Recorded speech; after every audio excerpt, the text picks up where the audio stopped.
It's your main man, Andrew Wood, coming back. And today, we're going to be talking about how to create NPCs. That's right, non-player characters. That's what we're going to be talking about. And non-player characters are really what differentiates the pieces of trash in the industry from the real champions. Now, if you want to be a real champion, you need to have real champion NPCs. Now, you can always see when an NPC is cardboard, it's just standing there, and it looks, like nothing but 2 dimensions. You want to have an NPC that's 3-dimensional, that breathes, that feels, that reacts, that has emotions, that has a worldview, a philosophy, an ideology, a way that he interacts, and it needs to be consistent. Don't play an NPC for 3 sessions, have him gone for 10 sessions, bring him back another 3 sessions, and it's a completely different guy. Players will notice that. Players will notice that. And it completely destroys the suspended disbelievability. And that's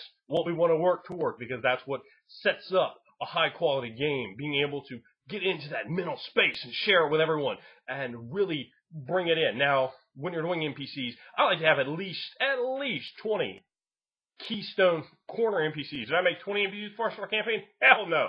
I'm talking about the ones that are detailed down to the very last number, the very last personality trait, because I do think it's important to write all the information down and have the numbers. So, we don't fall into that rut as a game master going, I'm the NPC knows everything. No. You know how awesome it is when your 20 level NPC does not have ranks in a certain skill, and the players are like, 20 level NPC, tell us about this. And he's like, and you flip the character sheet, you're like, I don't know. Or even better than I don't know, he's got like 2 ranks in it, and the PCs have like 5, and he's like, well, I know about this and this, I think, if you water flowers, maybe they'll grow. They're like, water flowers, they'll grow?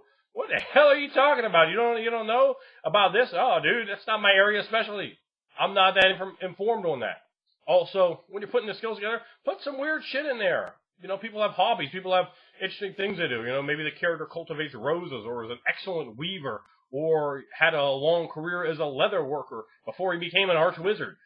There are all sorts of different little intricacies and quirks that you can put in there. Make the characters quirks, make them stand out, make them different, and that makes them believable, make them be remembered. Maybe he has like an eye like this, and you roll like, hey, boy.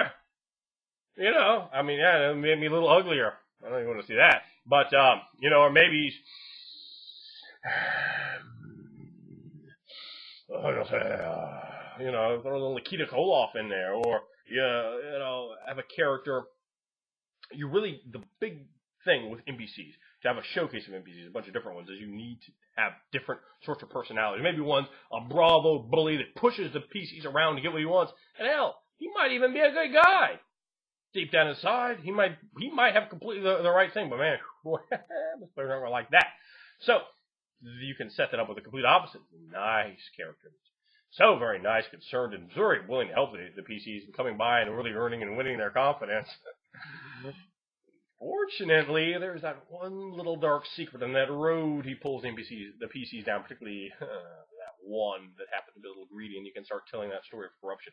You can set other NPCs in there to really highlight a large number of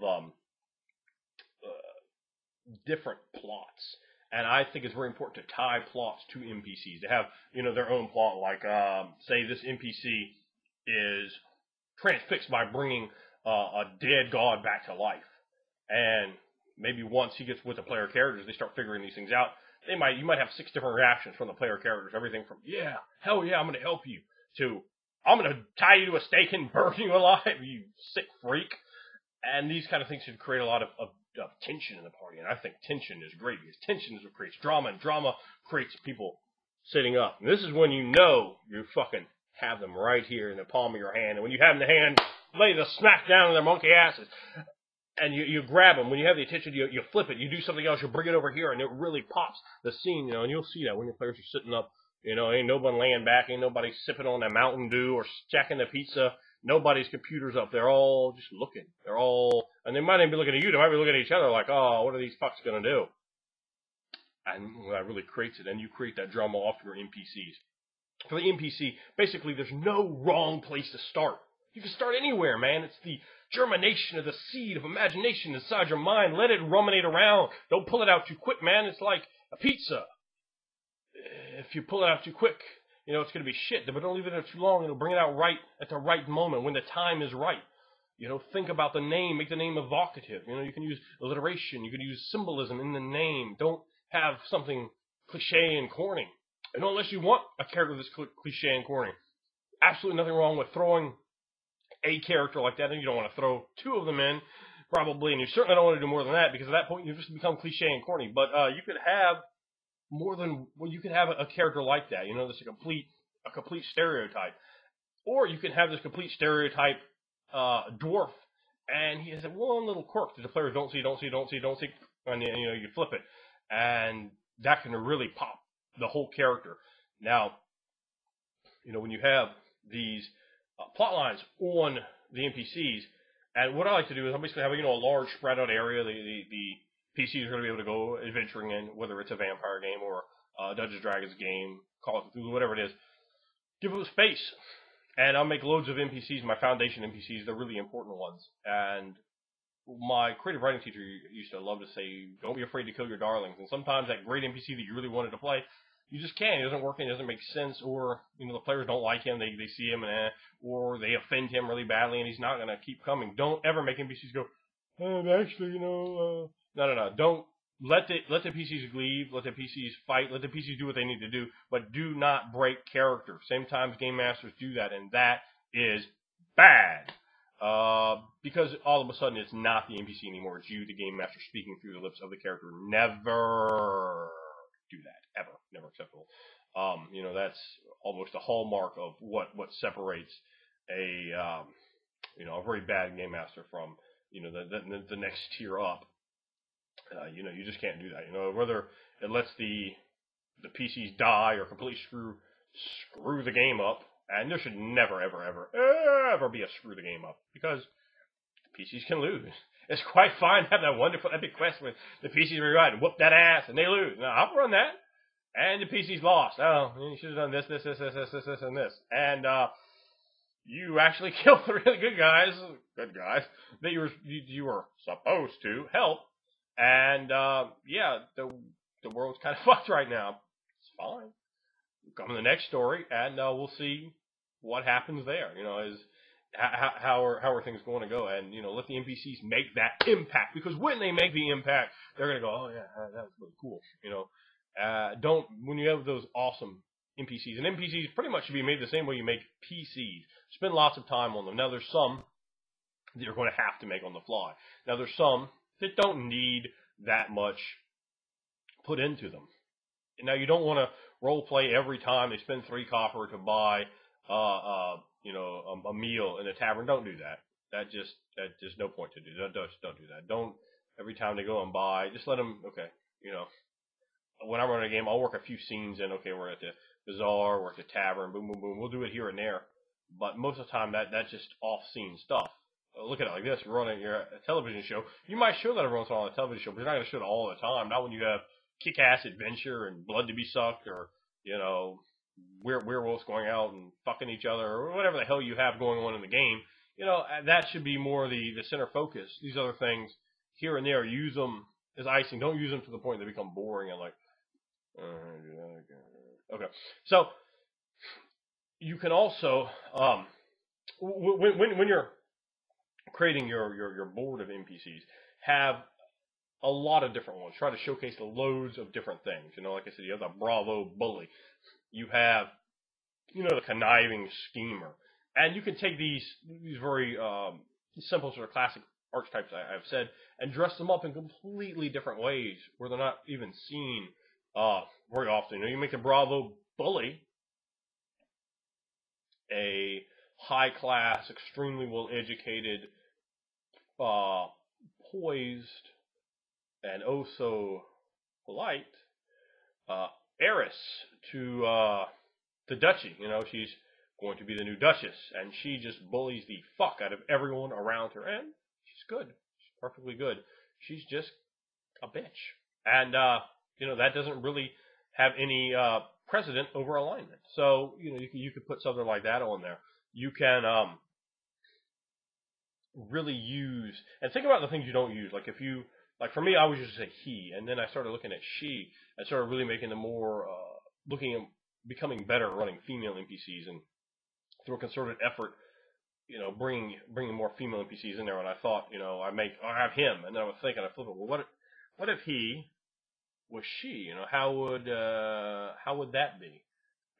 Sometimes it work better, sometimes it wouldn't. I mean, I don't like that character as a she. We're gonna keep that a he. But these two, yeah, okay, we're gonna run with chicks for these characters, and it worked better. If every character is a guy, it gets a little flat. You want to have variety, and particularly in a fantasy game, you could do that, man. You can have an elf over here. You'd be like, man, I never really use a gnome. Well, let me throw a gnome in there. Let me see what I could do with a gnome. Or all sorts of bizarre sorts of races. But really think about, with the NPCs, you want to think about the character's background. And from that background, think about everything, and we're talking about the really important NPCs. Who were his parents? Are they still alive? How did they impact him? What sort of life did he have growing up? Go all the way back and bring it all the way, forward, and go forward into time for how you perceive it happening. Particularly, some NPCs, the characters most likely won't have much impact on, and some will have a lot of impact on, just depending. Like, the guy they run through. It had a big impact on him. They killed his ass and took his stuff. So, think about where the character is going, where the character came from. Does he have a family? One thing you often don't see is children, a wife. It's just like, I'm an incredibly powerful wizard who sits up here by myself all day in this tower. I have money and magic items and 15 dragons, but I can't get laid. Hell, you even throw them like a slave girl in there or something to, add something there, define those pieces. Because you want to make the person believable. Try to think of a believable person and then kind of add all the rest of the stuff on them, okay. So you got this really power-hungry guy, like in the real world, and now he has magic, though, instead of being a really high-powered lawyer or being a high-powered politician. No, he's a magician, not a politician, and he, will fireball that ass because, he's going to lean on you like that. So, that's a way to do it. And, once you've done that, think about all, sorry, to sneeze there. Think about all the NPCs in, around him, his wife, parents, siblings, children. What are his aspirations? What are his friends? Maybe you have the high priest of a god, and he's preparing for holy war. Who's the close people around him? Are you going to put a betrayer in the mix? Think about it. I have an NPC in my game in the folder. He has about 200 characters, NPCs with him in the folder, like with names. Several from very odd races, with a lot of them with, full complete character sheets, full complete backgrounds, and some of them just all the way down to just a name and a race and a few little details, but they're all detailed out there. And I show players that first time. They go, if they don't know, but the players, they interact with the character like that, like, oh yeah, and they're ready. They salivate. They're quite entertained by getting involved with that character and, seeing some different things. So, think about that with your important NPCs. Who means something to them in life, and why, and how are they tied in? You will have to, of course, come up with NPCs on the fly, and that's fine. But you want to have large, important NPCs already created. And you're going to run Vampire the Masquerade, you need to have the Prince and the Primogen and all these things kind of sorted out. Who controls what power bases and how these things are handled before you start running the game. You can't just be like, all right, we're going to run Boston by night. All right. So, so who's the Prince of the City? Mike Smith. He's the Prince. What clan is he? Venture? No, son. That's a jack to everyone. So, when you're thinking about it, just think about the psychological tapestry of that individual, of that NPC. Think about his prejudices, his worldview, his beliefs. What is at the core of that guy? Come up with a personality. And you could take bits and pieces of personality from anywhere you could find them. You could put some of the nature boy Ric Flair in there if you want. But make him different, add some other things in there. Throw different things in the mix. Make him as real as you can. And, you could, like I said, you could even use voices. They're not necessary. Some people can't do voices very well. But you can talk different ways. Everyone can talk differently. You could have, all right, so, yeah, I'm going to take a lemon, and I talk really fast like this, and that's the way we're going to do it. We're going to go down there, we're going to get that's well down the pub, and then we're going to go out, we're going to take the knife and just shake the Brady man right in the eyeball with it. That's going to work quite well for what we're trying to do, and you can give him, give an NPC a cold, give him a weird little feature, he's missing an eye or a club foot, one of his ears is gone, he has, you could even do kind of neat things. Remember, another thing with NPC creation is make them breathe, make them real. It's been a year since maybe it's been 10 months since the PCs have seen this NPC. He comes back, and he's got different facial hair. Like, it's just facial hair is different. He's got a new hairstyle.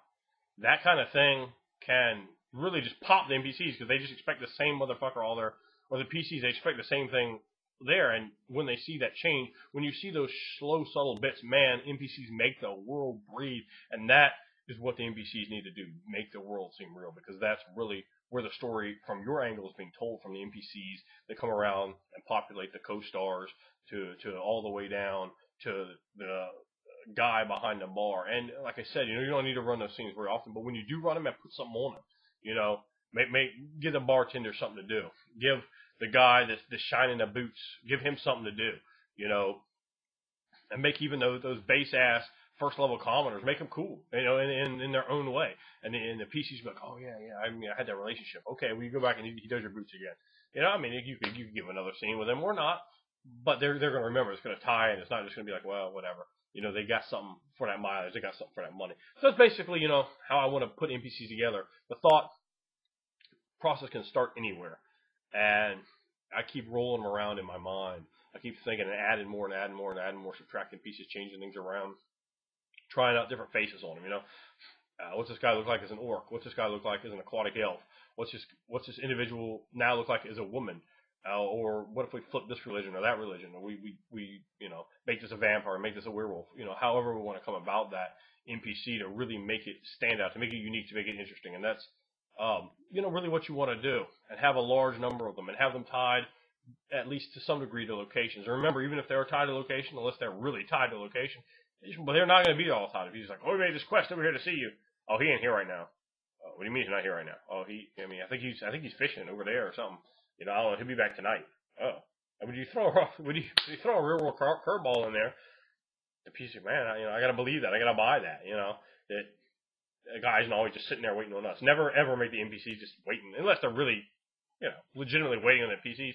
Don't make them feel like that, because it's not a good deal. That's basically, some talking on NPCs, a little bit there to digest, and just what you want to do. Have a lot of them, make them as detailed as you can, put passion into them, make them different from each other. Don't just have 3 NPCs, they keep repeating in different skins and different races and different genders and all sorts of difference. Have a lot of them, have them there, and you're going to tell the story, you're going to weave a tapestry through these guys, and the players are really going to respond to them. If there's one place you're going to put work in your game, it's the NPCs. That's the absolutely most important thing. They're more important than your overarching plot lines. They're more important than your scenery, and these things are very important. But NPCs are, as a game master, the number one most important thing you can do. It ain't your quest, it's your NPCs. Those are the things that players are really going to remember 20 years down the line. And they're like, man, that NPC was awesome. It was the best NPC I've ever seen.